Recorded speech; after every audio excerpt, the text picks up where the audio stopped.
నమస్తే ఫ్రెండ్స్, కొంచెం channel subscribe చేసి ఎంకరేజ్ చేయమని కోరుకుంటున్నాను. కొత్తగా పెట్టాను. ఇక మేటర్లోకి వచ్చేద్దాం. కూటమి ప్రభుత్వం జగన్మోహన్ రెడ్డి గారికి కొన్ని ఆంక్షలు విధించి అతని క్రేజీని అతనుకున్న ఫ్యాన్స్లో ఇంకా పెంచుతుందనేది నా అభిప్రాయం.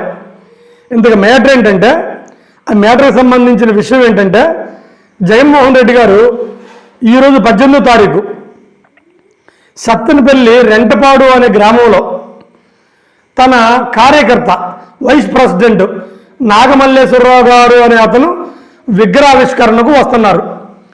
దీనికి 4 రోజుల క్రితమే వాళ్ళు అర్జీ పెట్టుకున్నారు ఆ పల్నాడు డిఎస్పీ గారికి. అతని పేరు శ్రీనివాసరావు గారు. అయితే అతను నేను జగన్మోహన్ రెడ్డి గారికి ఓన్లీ అతనితో ఒక 100 మంది తర్వాత 2 కార్లకు మాత్రమే పర్మిషన్ ఇస్తాను, నేను అతనికి ఎక్కువ అంతకు మించి పర్మిషన్ ఇవ్వను అని ఖరాఖండిగా తేల్చారు. ఇప్పుడు ఈ విషయం వైసీపీ కార్యకర్తల మధ్య పెద్ద హాట్ టాపిక్గా మారిపోయింది. ఎందుకు వైసీపీ కార్యకర్తలు ఏమంటున్నారంటే, చంద్రబాబు నాయుడు గారు మాకు భయపడ్డారు, జగన్మోహన్ రెడ్డి గారికి వచ్చే జనాన్ని క్రేజీని చూసి భయపడిపోయి మాకు 100 మందికి పర్మిషన్ ఇచ్చారు. అసలు గ్రామాల్లో ఒక ప్రెసిడెంట్ ఈ ఇంటి నుంచి ఆ ఇంటికి వెళ్తేనే చౌదరి గారు రెడ్డి గారు ఎవరు చిన్న ప్రెసిడెంట్ ఒక 100 మంది 200 మంది ఆయన వెనకాల నడుస్తారు.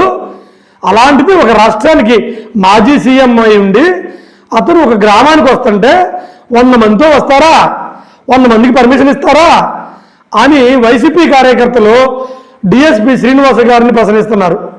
ఇంకా అంతేకాదు, ఏమండి కనీసం గ్రామాల్లో పెళ్లి పెద్దలు జరిగినా ఇటు నుంచి 100 మంది అటు నుంచి 100 మంది వెళ్ళిపోతారు.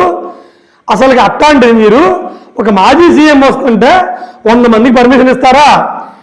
మీకు చంద్రబాబు నాయుడు గారు ఏం చెబితే మీరు నడుస్తున్నారు, మాకు గవర్నమెంట్ వచ్చినప్పుడు మేము అంతు తెలుస్తాం అని డైరెక్ట్ డిఎస్పీ గారికి వార్నింగ్ ఇస్తున్నారు. సరే, మరి ఆ డిఎస్పీ గారు ఏమంటున్నారంటే, మాకు ఇబ్బంది ఏమి లేదు, కానీ ఇతను రావడం వల్ల జనం ఎక్కువ మంది వస్తున్నారు, ఏదన్నా జరిగితే ఏదన్నా ఒక తొక్కిసలాట జరగకూడదని మేము పర్మిషన్ ఇవ్వట్లేదు అని వాళ్ళ వర్షం చెప్తున్నారు. అయితే వీళ్ళు పోలీసులు చెప్పే వర్షం మాత్రం చాలా ఫన్గా కామెడీగా ఉంది.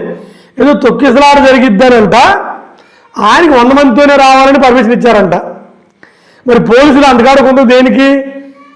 పోలీసులు మాకు ఇంతమంది వస్తారని మనం చెబితే అంతమందికి సెక్యూరిటీ ఇవ్వటమే కదా, కానీ వాళ్ళు ఇక్కడ ఇవ్వట్లేదు. అంటే డైరెక్ట్గా ఇండైరెక్ట్గా కూటమి ప్రభుత్వానికి వాళ్ళు తల వంచారు, అది వేరే మ్యాటర్, దాన్ని పక్కన పెడదాం. అయితే ఇక్కడ నా ఉద్దేశం ఏంటంటే, ఈ రోజున జగన్మోహన్ రెడ్డి గారు వస్తారా రారా, అతను ఎందుకులే నేను రాను అనుకుంటూ ఒక నో ప్రాబ్లం.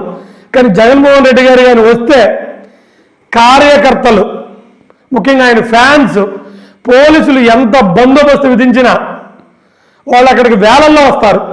అక్కడికి వేలల్లో వస్తే పోలీసులకి వాళ్ళకి మధ్య ఘర్షణ జరిగిద్ది.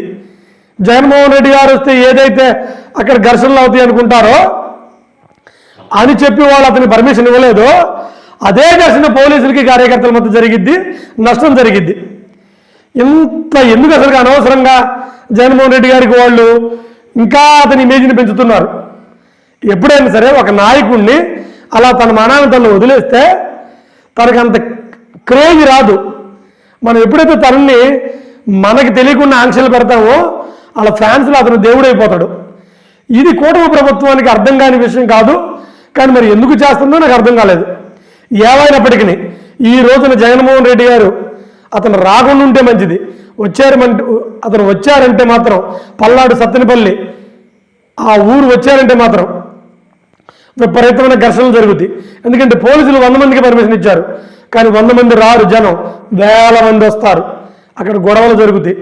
ఏమైనప్పటికీ కూటమి ప్రభుత్వం కొన్ని విషయాలు చూసి చూడకున్నట్టు పోయి అతని మానాన్ని అతను వదిలేస్తే అతనికి రేపు గెలుస్తాడా గెలవడా వేరే మ్యాటర్.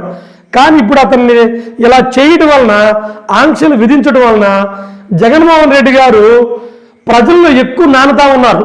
ఇప్పుడు చంద్రబాబు నాయుడు గారు అమ్మకు వందను ఏ డబ్బులు వేస్తారు చాలామందికి, ఓకే మంచిది, ఒక అద్భుతం, సూపరు, నో ప్రాబ్లం.